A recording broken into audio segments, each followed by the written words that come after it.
The Willowbrook Heights Community Center had never felt so empty.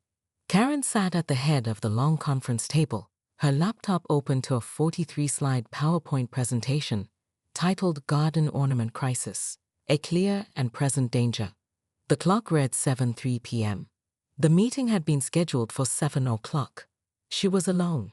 Karen checked her phone for the 15th time, scrolling through the emergency meeting notifications she'd sent to the 5 other board members. Only one had responded. Can't make it.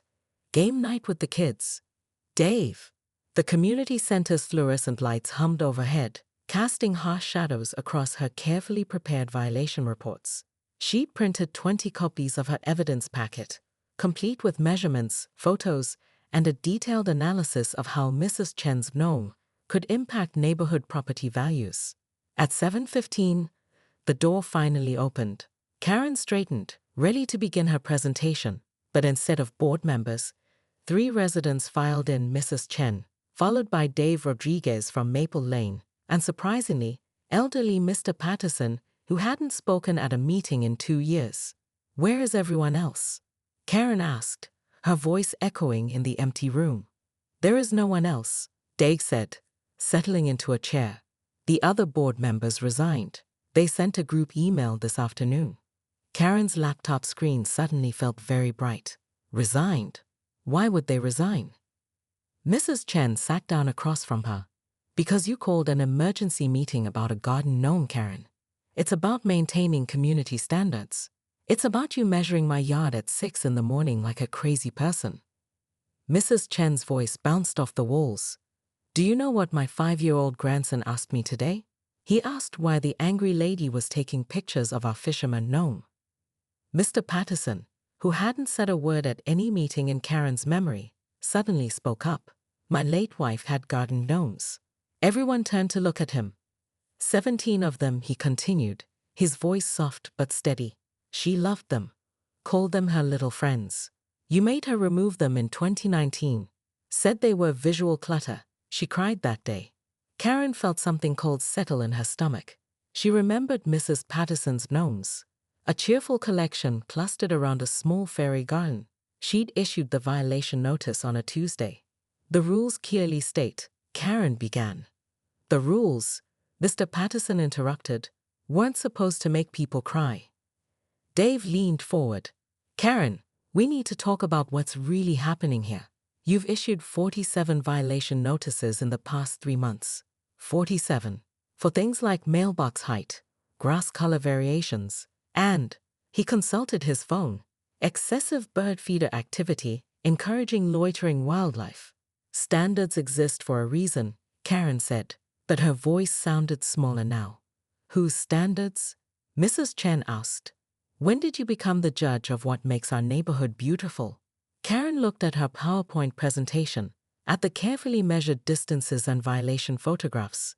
The room felt huge around her, and she realized that somewhere along the way, her mission to maintain order had become something else entirely. I was elected to protect property values, she said weakly. You were elected to serve the community, Dave replied, but you've been at war with it instead. The fluorescent lights continued their relentless humming. Karen stared at her evidence packets, at the photos of Mrs. Chen's smiling ceramic fisherman, and felt something crack inside her chest. I don't understand, she whispered. I just want everything to be perfect. The room fell silent. Finally, Mrs. Chen spoke, her voice gentler now. Karen, when was the last time you just enjoyed your neighborhood, without measuring anything or looking for violations? Karen opened her mouth to answer, then closed it. She couldn't remember. Mr. Patterson stood up slowly, his chair scraping against the linoleum. I'm putting my wife's gnomes back up, he announced. All 17 of them. He walked to the door, paused, and looked back at Karen. She would have wanted you to know that perfection isn't about rules. It's about kindness. The door closed behind him, leaving Karen with Mrs. Chen and Dave in the too-bright room. Her PowerPoint presentation glowed on the laptop screen. Slide 1 of 43.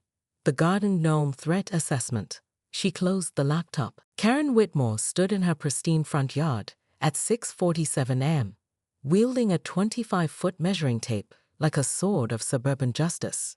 Her neighbor's new garden gnome, a cheerful ceramic fisherman, sat exactly 3¼ inches too close to the property line, according to her calculations. This is a clear violation of Section 4.2b of the Willowbrook Heights Community Guidelines, she announced to no one in particular, her voice carrying across the morning stillness like a battle cry.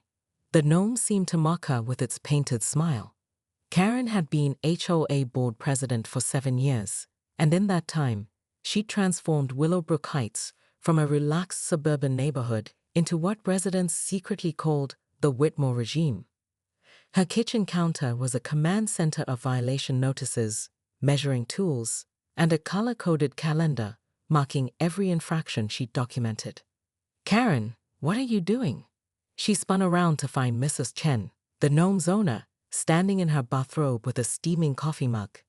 "Documenting your violation," Karen replied, holding up her measuring tape triumphantly.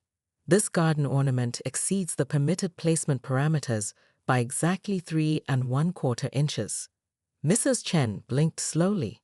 "It's 6:47 in the morning. Violations don't sleep, Margaret. My name is Linda." Karen waved dismissively.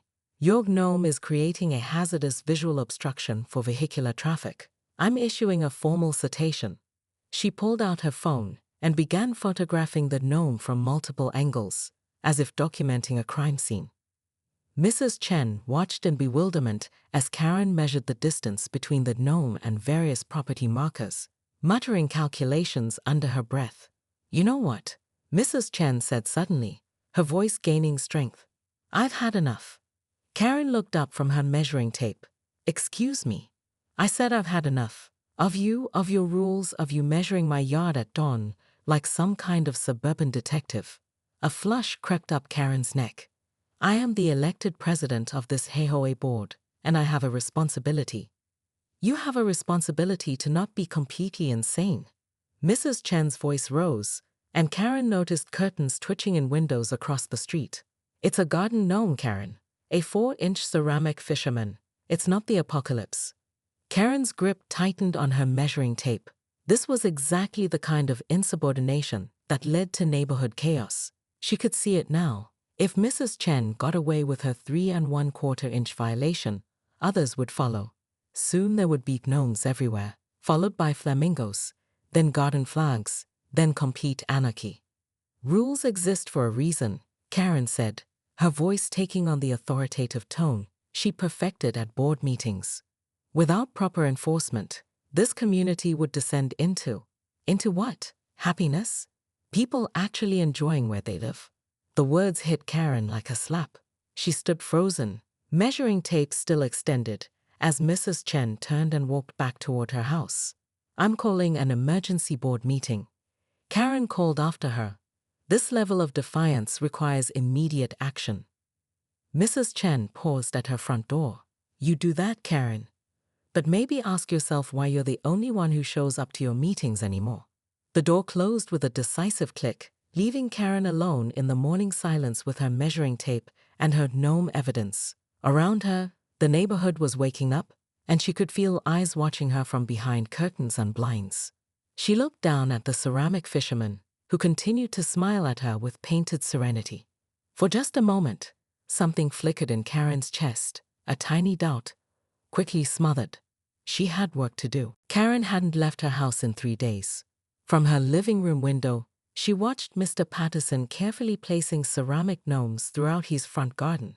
Each one seemed to wave at her mockingly through the glass. The fisherman gnome in Mrs. Chen's yard had been joined by a companion, a small ceramic frog holding a tiny umbrella. Her phone buzzed constantly with resignation emails.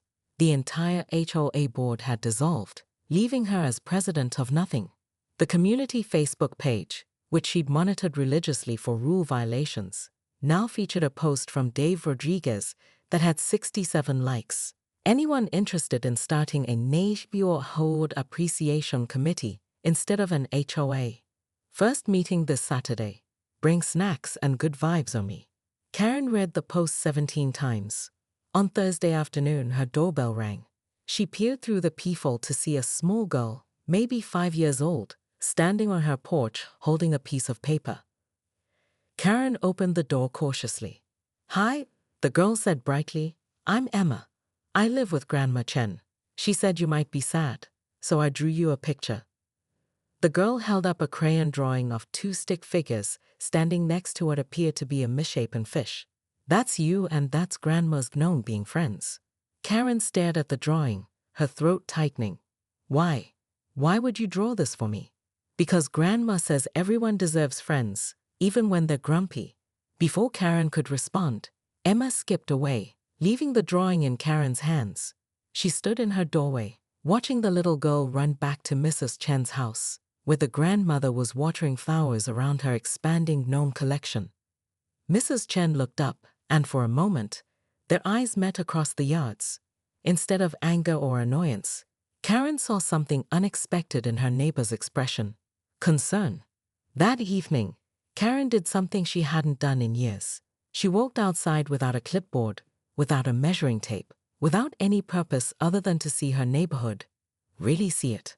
The Hendersons' rose garden was blooming magnificently, even though their mailbox was 2 inches shorter than regulation height. The Johnsons' wind chimes created a gentle melody, despite being classified as noise pollution in her files. Children's bicycles lay scattered on lawns like abandoned toys should, and porch lights glowed warmly against the approaching dusk. It was beautiful. Karen found herself standing in front of Mrs. Chen's house, staring at the ceramic fisherman gnome. Up close, she could see the careful detail in its painted features, the tiny fishing rod, the whimsical expression. "He doesn't bite." Karen spun around to find Mrs. Chen standing on her porch. "I'm sorry," Karen said quickly. I was just looking at our fisherman. His name is Captain Bubbles." Emma named him. They stood in awkward silence. Finally, Karen spoke. "I've been thinking about what you said, about the last time I enjoyed the neighborhood." Mrs. Chen stepped down from her porch. "And I can't remember. I think I forgot how." Mrs. Chen studied her for a long moment. "You know, Karen, before you became HOA president, you used to have the most beautiful flower garden on the block. What happened to it?" Karen looked toward her own house, at the pristine but sterile landscape she'd maintained for years. No gnomes, no personality, no joy, just regulation-compliant grass and code-approved bushes. "I guess I was too busy managing everyone else's gardens to tend to my own. Maybe it's time to plant something new." As Mrs. Chen turned to go inside, Karen called out suddenly, "Linda?" Her neighbor paused, surprised that Karen had remembered her actual name. Would Emma like to help me pick out some flowers for my garden? I think Captain Bubbles might like some neighbors." Mrs. Chen smiled, the first genuine smile Karen had seen from any neighbor in years. "I think she'd love that. But Karen? Yes. Maybe start with just enjoying them, instead of measuring them." Karen walked back to her house, Emma's crayon drawing still clutched in her hand. Tomorrow, she would resign as HOA president. Tomorrow, she would throw away her measuring tapes and violation notice templates. But tonight, she sat on her front porch for the first time in 7 years, watching her neighbors' lives unfold naturally around her. And for the first time in longer than she could remember, Karen Whitmore smiled at her neighborhood instead of scrutinizing it. Though as she looked across the street, she couldn't help but notice that the Hendersons' new garden flag was definitely not regulation size. Old habits, it seemed, would die hard.